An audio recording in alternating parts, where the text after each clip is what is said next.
जय हिंद।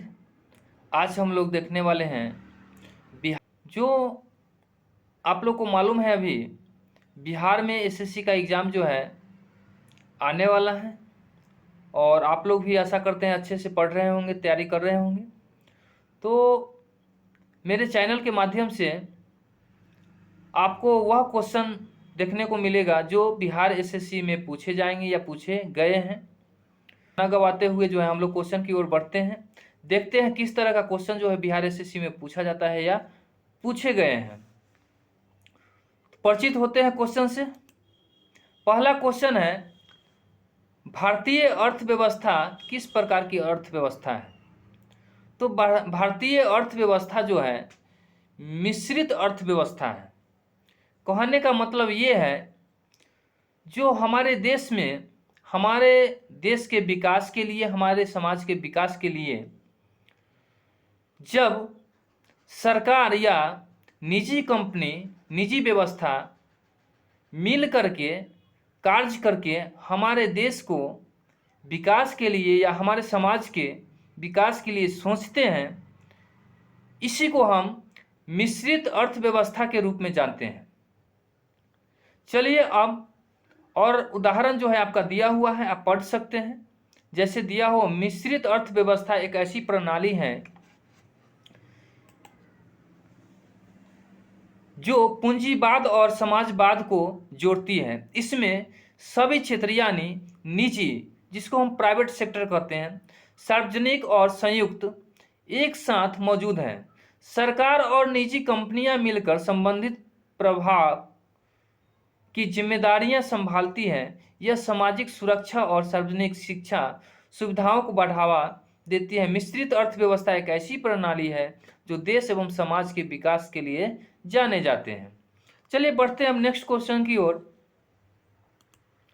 देखिए next question कह रहा है, यह जो है बिहार एसएससी 2014 में पूछा गया क्वेश्चन है, हमारे संविधान में कितने मूल्य कर्तव्य हैं? तो सबसे पहले इसका आंसर जानते हैं। हमारे संविधान में मूल कर्तव्य जो है टोटल 11 है, और आपके सामने जो है ये जितने भी मूल कर्तव्य हैं दिया हुआ है। जैसे कि पढ़ते हैं बारी बारी से और देखते हैं। भारतीय पहला जो है मूल कर्तव्य है हमारा दिया हुआ, पहला पॉइंट जो है, भारतीय संविधान का पालन करें और राष्ट्रीय ध्वज और राष्ट्रगान के साथ साथ संविधान के आदर्शों और संस्थानों का सम्मान करें। माने ओवरऑल बात करें तो सम्मान जिसे कहते हैं, ये शब्द जो है हमारे संविधान के मूल्य कर्तव्य हैं। दूसरी पॉइंट की बात करें, संविधान के लिए राष्ट्रीय संघर्ष को प्रेरित करने वाली महान आदर्शों का पालन करें। जैसे कि हमारे देश की स्वतंत्रता में जो भी महान व्यक्ति या जो भी शब्द हमें प्रेरित करता है, उनका जो है हमारा पालन करना, ये एक मूल कर्तव्य बनता है। दूसरा है भारत की संप्रभुता, एकता और अखंडता को बनाए रखना और उसकी रक्षा करना, ये भी हमारा एक मूल्य कर्तव्य है। नेक्स्ट पॉइंट है, देश की रक्षा करें और आवश्यकता पड़ने पर राष्ट्रीय सेवा की प्रदान करें। माने देश की रक्षा करना भी जो है हमारा मूल कर्तव्य बनता है। नेक्स्ट पॉइंट है, धार्मिक, भाषाई और क्षेत्रीय या अनुभागीय विविधताओं के से परे भारत के सभी नागरिकों के बीच सद्भाव और सम्मान, बंधुता की भावना को बढ़ावा देना।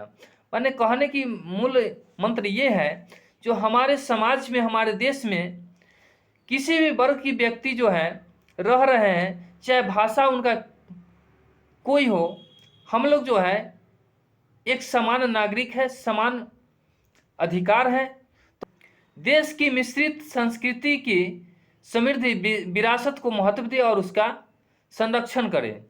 नेक्स्ट है, वनों, झीलों, नदियों और वन्य जीवन सहित प्राकृतिक पर्यावरण का संरक्षण और सुधार करें, साथ ही जीवित प्राणियों के प्रति दया की भावना बनाए रखें। अब जैसे कि कुछ ऐसे क्षेत्र हैं, जैसे जंगल हो गया, पहाड़ हो गया, वहाँ पे भी जो है कई प्रकार के जो है जीव जंतु रहते हैं, तो उनका भी रक्षा करना हमारा जो है एक मूल कर्तव्य बनता है हमारे संविधान के द्वारा। नेक्स्ट है वैज्ञानिक सोच मानवतावाद तथा जिज्ञासा एवं सुधार की भावनाओं को विकसित करे। माने कहने का ये है जो अपनी जो है अपनी हो या मानवता की बात करें या वैज्ञानिक की सोच की बात करें तो इन सब की भावनाओं को हम लोग को विकसित करना चाहिए। नेक्स्ट पॉइंट है सार्वजनिक संपत्ति की रक्षा करें और हिंसा से दूर रहें। सार्वजनिक संपत्ति कहने का मतलब जो भी संपत्ति हमारा या सरकार का हो या निजी हो सबकी सुरक्षा जो है करे और हिंसा से दूर रहे। नेक्स्ट पॉइंट है व्यक्तिगत और सामूहिक गतिविधि के सभी क्षेत्रों में उत्कृष्टता की दिशा में प्रयास करें ताकि राष्ट्र लगातार प्रयास और उपलब्धि के उच्च स्तर पर पहुंच सके। नेक्स्ट पॉइंट है 6 से 14 वर्ष की आयु के बच्चे को सबसे पहले मूल्य कर्तव्य बनता है कि उसको शिक्षा प्रदान करें। तो यह 11 प्रकार का जो है मूल्य कर्तव्य बनता है हमारे संविधान के द्वारा। अब चलिए हम बढ़ते हैं नेक्स्ट क्वेश्चन की ओर।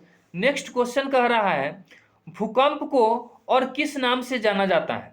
यह भी क्वेश्चन जो है बिहार एसएससी में पूछा गया क्वेश्चन है जो भूकंप को किस नाम से जाना जाता है। तो भूकंप को जो है दूसरे ट्रेमर के नाम से भी जानते हैं, कंपन के नाम से भी जानते हैं। और क्वेश्चन में यह भी पूछता है भूकंप मापने की जो है जो यंत्र है उस यंत्र का नाम क्या है।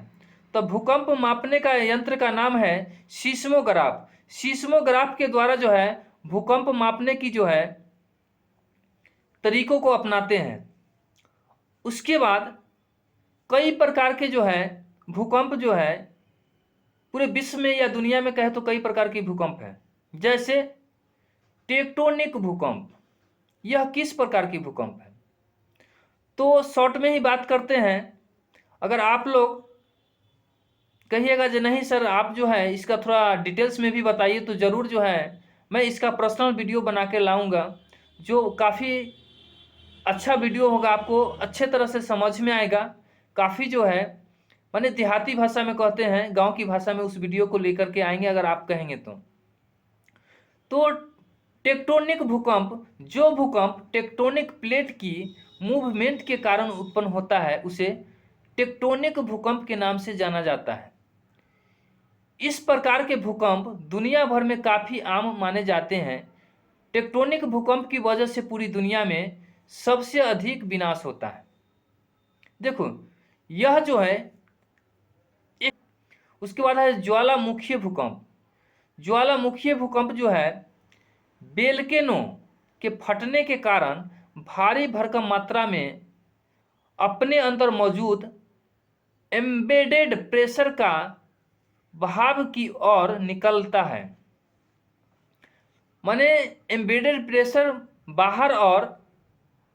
बाहर की ओर निकलता है, यहाँ गलत टाइप हो गया, बाहर की ओर निकलता है और प्रेशर की वजह से सिस्मिक वेव्स की उत्पत्ति होती है जिस कारण पृथ्वी में हिलाव उत्पन्न होता है। आमतौर पर ज्वालामुखीय भूकंप बाकी भूकंप जैसे टेक्टोनिक भूकंपों की तुलना में कमजोर और कम विनाशकारी होता है। नेक्स्ट है प्रेरित भूकंप। जो भूकंप मानवों द्वारा अपने सुख के लिए जाने जाने वाली गतिविधियों के कारण उत्पन्न होता है उन्हें प्रेरित भूकंप नाम दिया जाता है। मानव के द्वारा की जाने वाली गतिविधियां जैसे सुरंग बनाना, जियोथर्मल या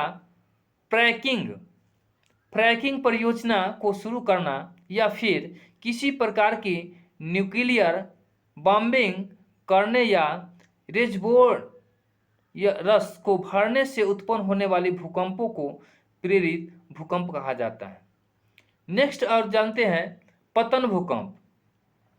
पतन भूकंप वह भूकंप है जो भूकंप गुफा के कारण उत्पन्न होता है। उन भूकंपों को पतन भूकंप का नाम दिया जाता है। इस प्रकार के भूकंप आमतौर पर जमीन में धंसने के कारण माइनिंग क्षेत्र के आसपास होता है जिसको हम पतन भूकंप के नाम से जानते हैं।